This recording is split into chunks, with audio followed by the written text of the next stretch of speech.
सभी साथियों को जय भीम, समाजवादी साथियों को होल जोहार। आप देख रहे हैं समाजवादी क्रांति। आज हम आपको बताएंगे कि लोकतंत्र और धर्मतंत्र क्या होता है।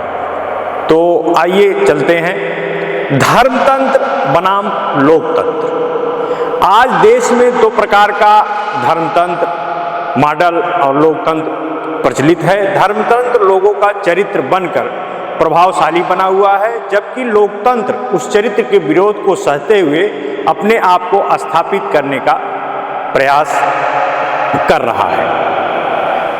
पहला मॉडल धर्मतंत्र है, जिसका अपना भगवा झंडा है, मनुस्मृति है, जिसका विधान है, मठ मंदिर आश्रम इसके विधान की प्रशासनिक संस्था है। ईश्वर इस मॉडल का खूंटा है, जिसके साथ आस्था रूपी रस्सी से जनता को बांध दिया जाता है। असत्य इसका दर्शन है, विषमता इनकी विचारधारा है, जन्म आधारित पितृ सत्तात्मक चातुर्वर्णी इसका प्रबंधन है, भक्ति इसका जीवन मार्ग है। इस मॉडल के अनुसार 15% सवर्ण इसके मालिक हैं तथा 85% शूद्र ओबीसी एससी माइनॉरिटी के लोग उनके गुलाम। धर्मतंत्र को इस प्रकार परिभाषित किया जा सकता है कि विषमता, परतंत्रता, शत्रुता और अन्याय के अनैतिक सिद्धांतों को अपनाकर मनुवादियों द्वारा मनुवादियों के लिए बनाई गई यह धर्मतंत्र की जन्म आधारित पितृ सत्तात्मक चतुर्वर्णी विषमतावादी व्यवस्था है। अर्थात मनुवादियों के हाथ में धर्मतंत्र की कमान, बाकी सबका शोषण और अपमान। मनुवादी अपने इस विषमता के मॉडल को सनातन धर्म या हिंदू धर्म के नाम से प्रचारित करता है तथा इसे ईश्वर द्वारा रचित धर्म की व्यवस्था बताता है। फिर धार्मिक आस्था का वास्ता देकर अपने नेतृत्व में समाज को संगठित रखता है। ऐसे में ईश्वरीय आस्था में बंधे हुए लोग इसकी प्रशासनिक संस्था मठ मंदिर आश्रम की तरफ बिन बुलाए नाक रगड़ने पहुंच जाते हैं। इन संस्थानों के मालिक मनुवादी हैं। आस्था से बंधा हुआ हर व्यक्ति वहां पहुंचकर मनुवादियों के चरणों में गिर जाता है। ऐसे गिरे हुए लोगों को मनुवादी हिंदू कहता है। फिर हिंदुओं का अपना मनुस्मृति नामक चतुर्वर्णी विधान है, जो स्वाभाविक रूप से उन पर लागू हो जाता है। अब यह कहने की जरूरत नहीं है कि हिंदू धर्म या सनातन धर्म में ऊंच नीच मनुवादियों के आगे सारे के सारे लोग नीच हैं। धर्मतंत्र एक प्रशासनिक व्यवस्था है, जो भी इस व्यवस्था की आस्था, परंपरा, मान्यता, संस्कार, त्योहार और व्रत से अपना संबंध रखता है, वह हिंदू कहलाता है। फिर उस हिंदू वर्ण का जात स्वाभाविक रूप में अपने आप तय हो जाता है। अब आप लाख कोशिश कर लीजिए लोकतांत्रिक व्यवस्था का फायदा उठाकर भले ही आप सीएम पीएम बन जाइए, लेकिन धर्मतंत्र की व्यवस्था में मनुवादियों के आगे आप नीच ही माने जाएंगे। पूर्व मुख्यमंत्री अखिलेश यादव के घर का शुद्धिकरण इसका सबसे बड़ा उदाहरण आपने देखा हो। धर्मतंत्र का षड्यंत्र बहुत ही बारीक है, जो आम शूद्रों को समझ नहीं आता है। यह शूद्रों में कुछ मुट्ठी भर शूद्रों को भी समझ आता है।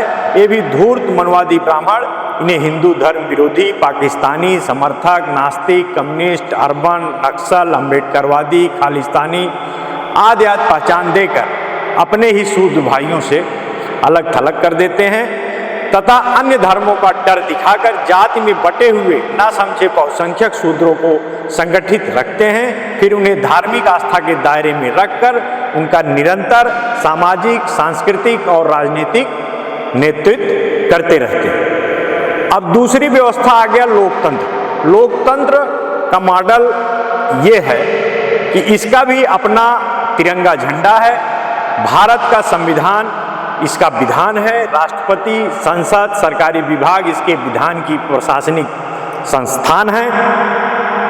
उत्तरदायित्व लोकतंत्र का खूंटा है, जिस पर सवाल उठाना जनता का अधिकार है। समता इनकी विचारधारा है, सत्य इनका दर्शन है, ध्यान इसका जीवन मार्ग है। योग्यता आधारित चतुर्वर्गीय इसका प्रबंधन है, अर्थात हम अपनी योग्यता का प्रदर्शन कर अपने वर्ग को बदल सकते हैं। लोकतांत्रिक कानून की नज़र में हम केवल भारतीय हैं। इसके अलावा धर्म और जात हमारी निजी प्रैक्टिस है। लोकतंत्र में जनता के हाथ में पूरी ताकत है, अप्रत्यक्ष रूप से जनता इस पर नियंत्रण रखती है। जनता का सारे हित इस व्यवस्था के साथ जुड़े हुए हैं, इसलिए इसकी रक्षा करना जनता का नैतिक दायित्व है। लोकतंत्र को इस तरह परिभाषित किया जा सकता है कि समता, स्वतंत्रता, बंधुता और न्याय के नैतिक सिद्धांतों को अपनाकर यह लोगों द्वारा लोगों के लिए बनाई गई योग्यता पर आधारित समतावादी चतुर्वर्गीय व्यवस्था है। अर्थात जनता के हाथ में लोकतंत्र की कमान, फिर सबको समान अवसर और सबको आत्म सम्मान। लोकतंत्र 100% जनहितैषी है, लेकिन हमारे देश में यह व्यवस्था जनता को उतना फायदा नहीं दे पाई है जितना यह दे सकती है। इसका एकमात्र कारण जनता का लोकतंत्र के प्रति जागरूक न होना, जनता के भोलेपन का फायदा उठाकर तथा उन्हें धर्म के नाम पर गुमराह करके प्रस्तापित मनवादी लोग लोकतांत्रिक व्यवस्था पर कब्जा जमा लेते हैं। फिर वे लोकतांत्रिक सत्ता का दुरुपयोग करते हुए संवैधानिक संस्थाओं को निजी हाथों में बेचकर लोकतंत्र को कमजोर कर रहे हैं। इसके विपरीत धर्मतंत्र को मजबूत करने के लिए मठ, मंदिर और आश्रम को बढ़ावा दे रहे हैं। फलस्वरूप आज तक अतार्किक, वैज्ञानिक और अनैतिक धर्मतंत्र की मनवादी व्यवस्था दिन प्रतिदिन मजबूत होती जा रही है, जबकि लोकतंत्र की तार्किक, वैज्ञानिक और मानवतावादी व्यवस्था दिन प्रतिदिन कमजोर होती जा रही है, जो कि ऐसा नहीं होना चाहिए। कहने का मतलब यह है कि आज देश की जनता के पास धर्मतंत्र और लोकतंत्र दो मॉडल हैं। एक तरफ धर्मतंत्र देश की जनता को अज्ञान के केंद्र मंदिर की तरफ ले जा रहा है, दूसरी तरफ लोकतंत्र ज्ञान के केंद्र स्कूल की तरफ ले जाने का प्रयास कर रहा है। दोनों तंत्र एक दूसरे के दुश्मन हैं। इनमें से आज नहीं तो कल एक तंत्र की मौत निश्चित है। ऐसे में यदि धर्मतंत्र की मौत और लोकतंत्र की जीत हो जाती है तो 85% बहुजन शूद्र को सम्मान और स्कूल का कलम मिलेगा। इसकी विपरीत यदि लोकतंत्र की मौत और धर्मतंत्र की जीत हो जाती है तो 85% बहुजन शूद्र को मिलेगा अपमान और मंदिर का घंटा। अब निर्णय 85% बहुजन शूद्र को करना है। उन्हें सम्मान चाहिए और या स्कूल में कलम चाहिए, या अपमान चाहिए, या मंदिर का घंटा चाहिए। आज के लिए इतना ही। अगर आज हमारे चैनल पर पहली बार हैं तो चैनल को सब्सक्राइब करिएगा। वीडियो अच्छा लगेगा तो शेयर जरूर करेगा। जय भीम, जय भारत, जय संविधान।